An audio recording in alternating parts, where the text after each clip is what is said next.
Сәлеметсіңдер ме балалар? Бұл 2 сынып математика сабағы.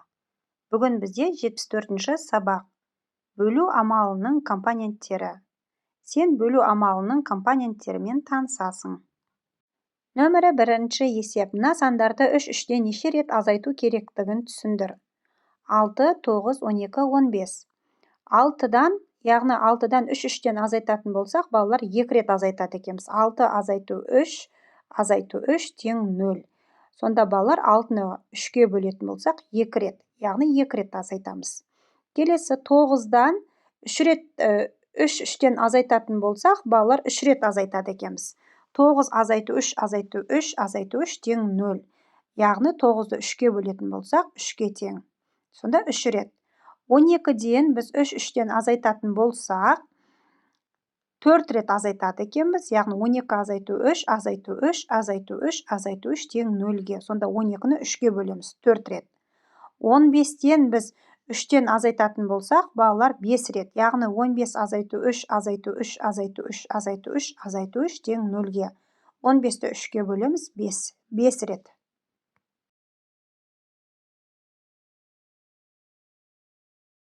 Нөмірі 2 есеп. Үлгіге қарап азайтуды бөлумен алмастыр.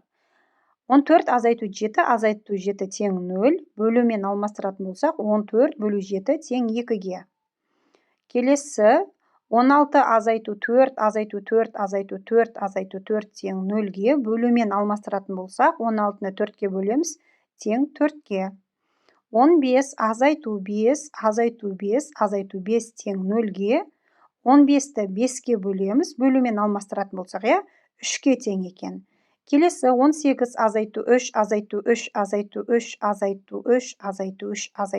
яғни 6 рет 3-ті азайтатын болсақ, балалар 0. Сонда біз бөлумен алмастыратын болсақ, 18-ді 3-ке бөлеміз, тең 6-ға. 20 азайту 5 тең 0-ге. Бөлумен алмастырамыз, 20-ны 5-ке бөлеміз, 4.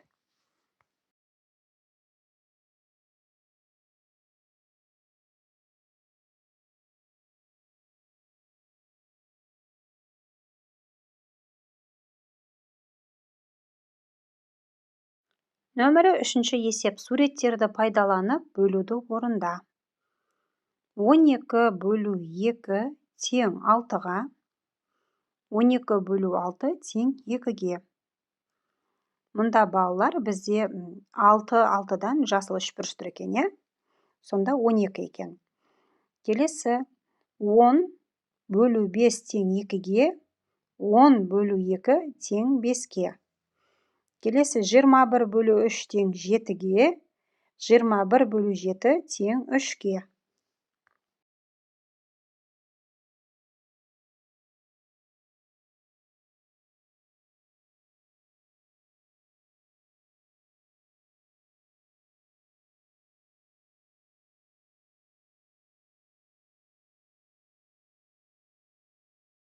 Келесі нөмірі 4 есеп. Бөлінгіші 18-ге, ал бөлгіші 2-ге тең бөлінді құр.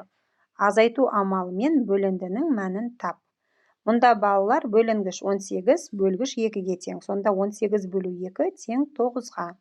Сонда балалар 18-ден 9 рет 2-ні азайтатын болсақ, 0-ге тең.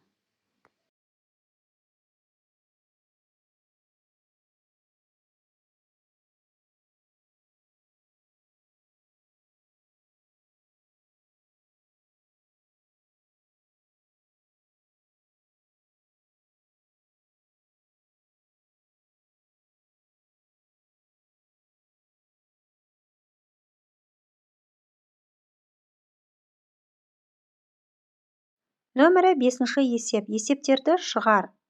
Аулада 6 бала жүрді. Олар бірнеше топқа бөлінді. Егер әр топта 2 баладан болса, онда топ саны нешеу? Әр топта 2 баладан топ саны бізде белгісіз, барлығы 6 бала екен.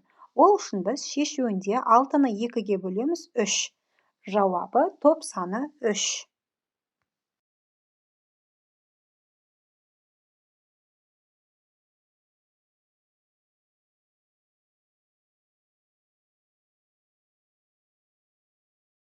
Келесі аулада 6 бала жүрді. Олар екі топқа тең бөлінді. Әр топта неше баладан болды? Топ саны екеу, әр топта, яғни белгісіз, барлық бала 6 бала екен. Ол үшін біз, балалар, 6-ны 2-ге бөлеміз, 3. Жауабы әр топта 3 баладан болды.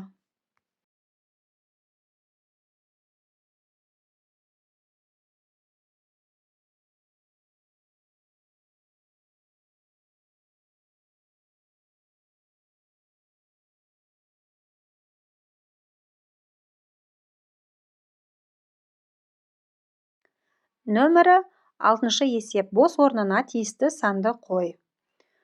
6 қосу 6 қосу 6, яғни 6-ны 3-ге көбейтеді екенбіз. 2 қосу 2 қосу 2 тең 2 мен 3-тің көбейтіндісі екен. Яғни бос орынға 2-ні қойдық.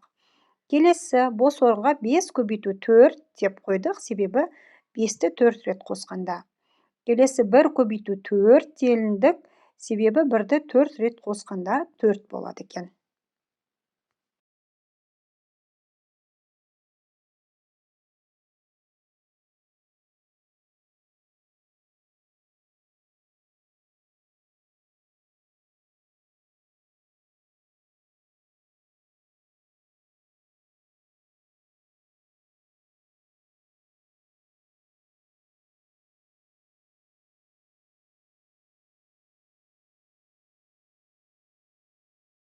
Нөмірі 7-ші есеп. А нұсқасы. Азайтуды бөлумен алмастыр.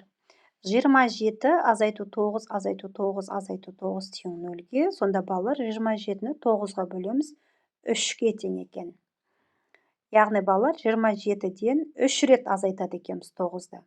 Келесі 18 азайту 6 азайту 6 азайту 6 тең 0-ге. Сонда балалар 18-ді 6-ға бөлеміз, тең 3-ге. А нұсқасы бойынша бөлуді азайтумен алмастыр. 30 бөлу 6 тең 5-ге, яғни 30-дан біз 5 рет 6-ны азайтатын болсақ, 0-ге тең.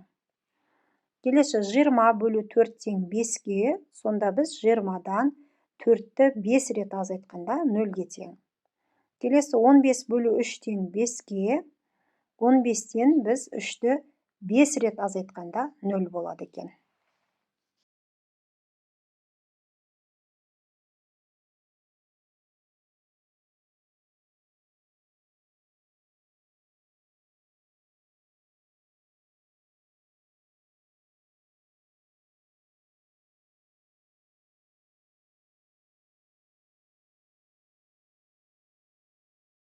Жетінші есептің Б нұсқасы 0 саны шыққанға дейін 45, 40, 35, 30 сандарынан 5-5-тен неше рет азайту керек.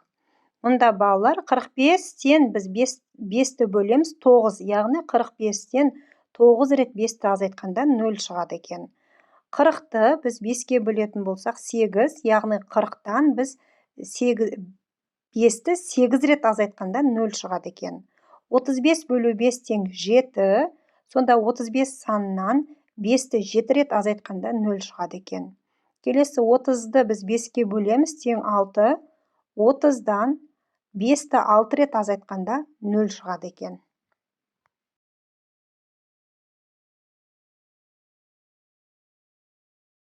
Нөмірі 8-ші есеп. Сан сәулесі бойынан өрнектердің мәніне сәйкес сандар мен әріптерді тап.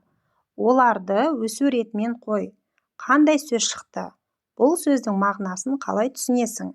2 мен 5-тің көбейтіндісі 10, 3 пен 3-тің көбейтіндісі 9, 14 пен 2-нің бөліндісі 7-ге тең, 4 пен 3-тің көбейтіндісі 12-ге тең, 12 мен 4-тің бөліндісі 3-ге тең, 2 мен 4-тің көбейтіндісі 8-ге тең, 20-ны 4-ге бөлсек 5-ге тең, 6-ны 3-ге бөлетін болсақ 2-ге тең екен. Сонда өсу ретімен жазатын болсақ 2, 3, 5, 7, 8, 9, 10, 12. Сонда балалар еңбекқор деген сөзі шығады екен. Осымен балалар, бүгінгі сабағымыз аяқталды. Келесі сабақта кездескенше.